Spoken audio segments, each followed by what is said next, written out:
Hello mga travel, if you're looking for a free tourist attraction in Topo, New Zealand, Aratia Rapids is a must-see on your visit to Topo.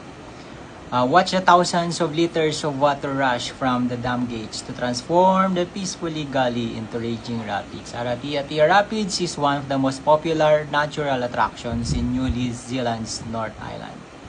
Aratia Dam are located on the Waikato River downstream of Lake Topo, about 16 km from Topo town center.